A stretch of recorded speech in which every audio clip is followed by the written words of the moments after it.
Dan kali ini gue bakal ceritain film Second Origin, mengisahkan tentang dua manusia yang berhasil selamat setelah badai matahari menghancurkan bumi. Tak ada manusia yang tersisa selain mereka berdua. Nah, gimana kisahnya? Langsung gas aja guys. Film memperlihatkan keadaan salah satu kota di Spanyol. Suatu bencana mengerikan terjadi yang menyebabkan kehancuran maha dahsyat dan memusnahkan hampir seluruh manusia di seluruh dunia. Sebelum bencana tersebut terjadi, seorang bocah bernama Didak sedang mencoba memperbaiki traktor sambil mendengar siaran radio nasional. Diberitakan bahwa fenomena badai matahari sedang melanda bumi, sehingga suhu meningkat, bahkan banyak satelit yang rusak. Namun mekanik bengkel datang dan bilang berita itu hanyalah hoax. Mekanik itu juga bilang ke Didak, kalau sekarang adalah hari di mana alien mulai menginvasi bumi. Sementara di sisi lain, wanita muda bernama Alba sedang membuat vlog aktivitasnya dan masuk ke gua untuk menemui ayahnya, yang merupakan peneliti perubahan iklim. Setelah memvideokan pekerjaan ayahnya, dia pergi ke pasar dan bertemu dengan Didak. Didak bersama ibunya sedang menjaga toko, sementara di langit kilatan cahaya muncul dari berbagai arah dan membuat hewan ketakutan. Sebagai guru bahasa Inggrisnya Didak di sekolahan, Alba diberi bingkisan dan memberikan sedikit nasihat pada Didak di depan ibunya. Sesampainya di rumah, ayahnya sedang mengemas hasil penelitiannya dan berpamitan dengan sang putri untuk menuju Barcelona, tanpa mengetahui kalau bencana yang sangat besar akan segera terjadi. Di sore hari saat Alba sedang mencari udara segar, dia melihat Didak sedang dibuli oleh 3 pemuda hingga dilempar ke dalam danau.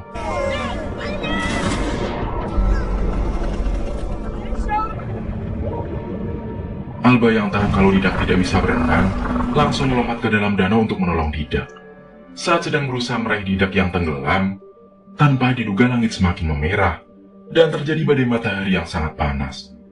Alba dan Didak yang ada di dalam air, tak menyadari ada bencana yang terjadi hanya beberapa detik saja itu.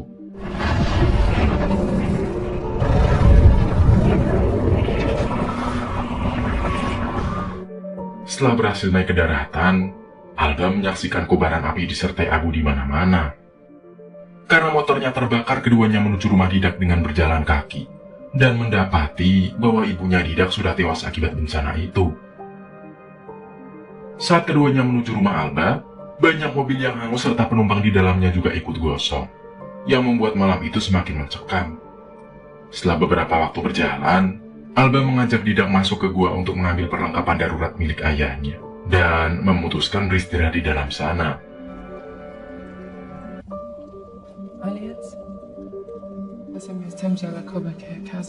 Di pagi hari keduanya melanjutkan perjalanan ke rumah Alba dan terkejut melihat rumahnya yang ada di pedesaan juga ikut hancur.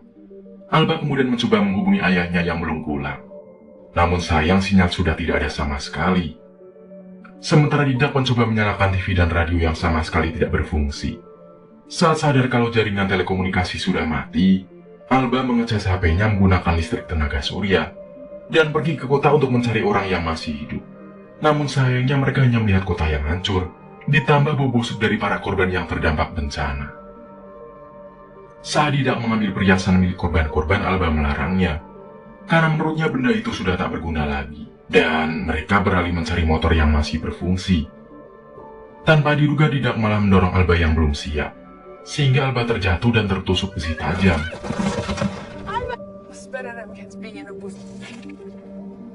Setelah sampai di rumah, Alba mengobati lukanya dengan peralatan medis seadanya, tanpa menyadari kalau dirinya beresiko mengalami penyakit tetanus. Selama beberapa hari karena lukanya tidak ditangani dengan tepat, Alba mengalami demam tinggi dan lukanya semakin memburuk. Alba pun berkata kepada Didak bahwa dirinya membutuhkan suntikan antibiotik, sehingga Didak langsung keluar mencari di kota pada tengah malam, walaupun Alba sempat melarangnya. Beberapa jam menyusuri kota yang gelap gulita, akhirnya Didak berhasil mendapatkan antibiotik dan segera menyuntikannya karena Alba sudah tak sadarkan diri. Selama menunggu Alba siuman, Didak mengunjungi sang ibu di rumahnya yang sudah hancur lebur, dan juga ke bengkel tempat dulu dia biasa bermain. Di sana dia juga mengambil peralatan yang sekiranya bisa dia gunakan. Beberapa hari kemudian Alba bangun, dan Didak langsung memeluknya. Didak sangat bahagia karena gurunya yang paling cantik di sekolahan dapat sembuh. Setelah itu hari-hari mereka diisi dengan bertahan hidup, di mana Alba fokus menanam sayur-sayuran, sementara Didak membantunya dan bermain bola. Alba berinisiatif mengibarkan bendera putih agar diketahui tim penyelamat. Alba juga rutin merekam aktivitasnya bersama Didak. Suatu hari Didak panik setelah mendapati ada bercak darah di atas kasur. Dia pun segera menghampiri Alba yang sedang mencuci pakaian dan memberitahu kalau darah tersebut wajar bagi wanita. Sesudah dijelaskan, Didak malah penasaran dengan ventil Alba. Namun Alba melarang menyentuh tombol pribadinya itu dan berkata kalau Didak belum cukup umur untuk menyentuhnya. Kefas! Oh my god! Beberapa hari pun sudah berlalu. Mereka masih bertahan hidup semaksimal mungkin. Dan hubungan keduanya juga makin akrab satu sama lain. Dan tak terasa mereka sudah bertahan hidup bersama selama bertahun-tahun. Dan kini Didak sudah tumbuh dewasa dengan badan tegap. Hal itu membuat Alba gemes melihat tubuh sang murid. Suatu hari ketika Alba menyiram tanaman dan Didak memantau sekeliling, Didak mendapatkan pemandangan yang sangat indah. Dengan menyaksikan sang ibu guru yang sedang menjemur pakaian, Didak merasakan adrenalin yang sangat kencang melihat ibu gurunya itu.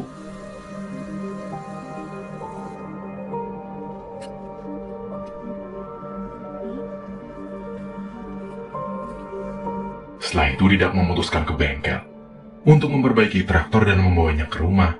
Sehingga Alba terkejut menyadari murid yang dulu dia didik di sekolahan, kini sudah menjadi pria dewasa yang dapat melakukan berbagai hal. Menyadari tim penyelamat tidak akan pernah datang, keduanya memutuskan hijrah ke Barcelona demi mencari ayah Alba yang kemungkinan masih hidup.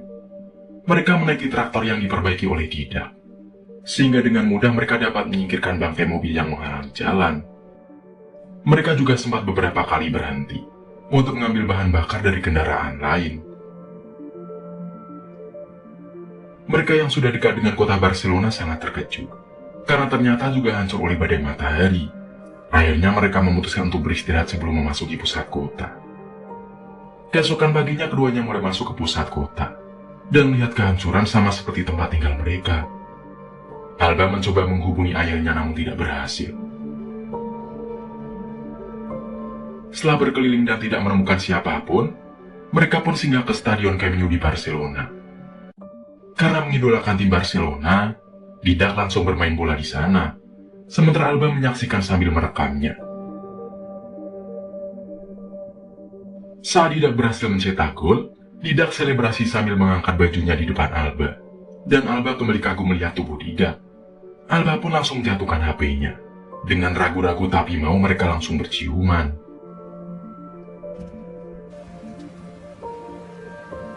Dan kemudian di malam hari yang sunyi dan gerimis, mereka memutuskan untuk bercocok tanam.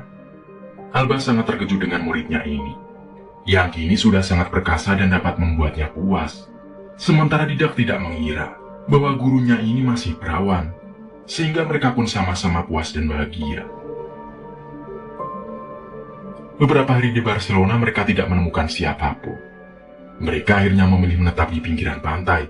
Dan seminggu kemudian Alba memberitahu Didak kalau perutnya sudah berisi janin, sehingga Didak sangat bahagia karena mereka berhasil berkembang biak. Selama menunggu kelahiran buah hatinya, Alba terus belajar mengenai cara melahirkan sampai membesarkan anak. Terlihat Didak juga terus menjaga dan sangat sayang kepada gurunya yang sedang mengandung anaknya. Beberapa bulan pun telah berlalu dan persiapan melahirkan sudah lengkap. Tibalah saat Alba melahirkan anak pertamanya sambil ditemani sang kekasih. Akhirnya Alba melahirkan anaknya dengan selamat. Anak mereka diberi nama Kai. Keesokan harinya saat Alba menyusui, Didak meminta mencicipi apa yang diminum oleh Kai. Didak bilang bahwa itu adalah minuman terenak yang pernah dia minum. Tak lama kemudian mereka melihat kapal layar di lautan, sehingga Alba melambaikan tangan agar kapal tersebut mendatanginya. Sementara itu Didak tampak tidak menginginkan orang lain di tengah keluarganya. Namun Alba bersikeras dengan kemauannya, sehingga Didak mengambil senjata untuk berjaga-jaga. Tanpa diduga mereka melihat pria tua di pinggir pantai yang masih bernapas, sehingga langsung mereka tolong. Setelah lukanya diobati, pria itu berterima kasih, dan meminta izin untuk memeluk keduanya. Lo pensaba que nunca acababa. Pria itu mengingat bahwa saat mesin kapalnya rusak dan sudah menurunkan jangkar, sebuah badai api besar menerpanya hingga jatuh ke air. Selama beberapa hari memperbaiki kapal di sana, pria itu membagi ilmu mengenai pelayaran dan juga pertanian kepada Alba dan Didak. Hal itu membuat Alba merasa bahwa pria itu sangat mirip dengan ayahnya. Suatu hari Didak mulai cemburu dengan kedekatan Alba bersama pria itu. Dan firasatnya terbukti saat memergoki pria itu sedang mengintip Alba yang sedang menyusui. Namun pria itu beralasan kalau dia hanya ingin memberikan madu yang dia panen langsung dari pulau asalnya, yang berguna meningkatkan kualitas ASI. Mendengar penjelasannya, Didak tetap marah, dan kemudian memintanya pergi, apalagi kapalnya sudah selesai diperbaiki. Akhirnya pria itu menuruti perkataan Didak. Namun sebelum pergi, dia mengundang Alba dan Didak untuk pesta di kapal sebagai bentuk rasa terima kasih. Tanpa diduga, Alba langsung menerimanya, tanpa meminta izin Didak terlebih dahulu. Setelah selesai bersiap-siap, mereka naik ke kapal. Mereka juga membawa sang anak. Mereka bertiga kemudian menonton film, sehingga malam tersebut terasa spesial. Namun malapetaka bagi Alba dan Didak terjadi di pagi hari, ketika Didak sadar kalau kapal sudah menjauhi daratan, dan tiba-tiba pria itu memukulnya sampai terjatuh ke laut. Mendengar kegaduhan tersebut, Alba keluar dan terkejut melihat Didak lelep, sehingga dia langsung melempar pelampung sambil terjun menyelamatkannya. Namun tanpa diduga pria itu kabur sambil membawa putra mereka, membuat Alba dan Didak sangat khawatir dengan anaknya.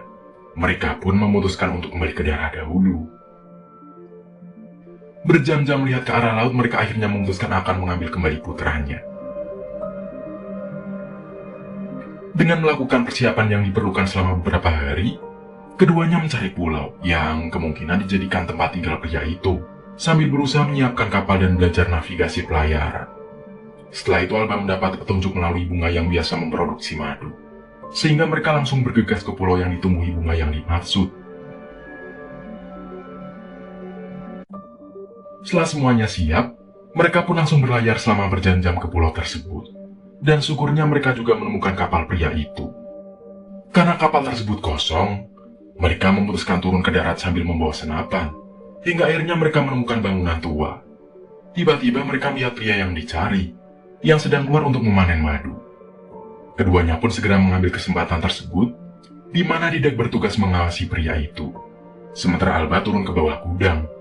Putranya pun ditemukan terkunci di dalam kandang besi, sehingga Alba meminta bertukar posisi agar Didak membuka kandangnya. Namun saat Didak terlalu lama dan Alba lengah dalam mengawasi, pria yang melihat Alba langsung menyerangnya sambil merebut senjatanya. Mendengar keributan itu, Didak naik. Namun sayang keduanya terpaksa menuruti kemauan pria tersebut. Mendengar anaknya terus menangis, Alba memohon agar diizinkan menyusui, karena pasti putranya sangat kelaparan. Akhirnya pria itu mengizinkan Alba untuk menyusui putranya, namun harus tetap diawasi olehnya. Saat menyusui di gudang bawah, pria itu sangat senang, karena dia dapat dengan leluasa melihat Alba yang menyusui.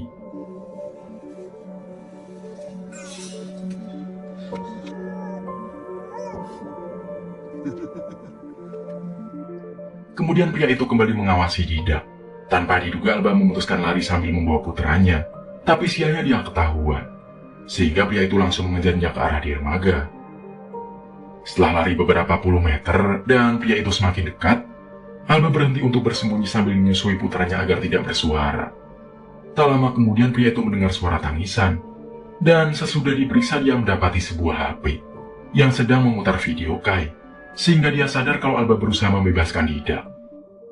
Pria itu pun langsung kembali, sementara Alba berusaha membebaskan Didak. Namun karena sudah ketahuan, dia menyelipkan pisau lipat ke tangan Didak. Ketika Alba ditodong, Didak yang masih lemas menyerang pria itu. Namun sayang serangannya tidak maksimal karena Didak masih lemas. Alba pun mengambil senjata yang terjatuh dan mengarahkannya ke pria itu. Tapi karena tidak langsung menembak, pria itu berhasil mendekat dan hanya tertembak di bahu, sehingga masih bisa melawan. Didak yang melihat hal tersebut langsung bangun dan menyerangnya menggunakan cangkul. Namun pria itu mampu menangkisnya sampai membuat Didak jatuh. Dengan mudah pria itu berhasil merebut senapan. Tanpa diduga demi menyelamatkan putranya, Didak memutuskan memenclas endasnya si pria itu hingga tewas, dan terdengar suara tembakan. Namun untungnya Didak masih kuat berjalan untuk memeluk putranya. Alba yang sudah sadar langsung menemui Didak, yang kemudian langsung jatuh karena ternyata dadanya terkena tembakan. Alba pun harus menjadi janda tunggal di muka bumi karena kesalahannya sendiri yang tidak menuruti perkataan kekasihnya, yang tetap menolong orang tak dikenal walaupun sudah dilarang Didak. Beberapa tahun kemudian Kai sudah tumbuh besar dan memiliki hobi yang sama dengan ayahnya. Alba kemudian memperlihatkan rekaman video Didak pada putranya saat Didak bersenda gurau bermain bola sampai akhirnya Kai lahir. Tujuan hidup Alba pun menjadi tidak jelas, dan di akhir film Alba mengatakan kalau cintanya dengan sang anak merupakan benih awal perkembangbiakan umat manusia. Dan kemudian film pun akhirnya berakhir.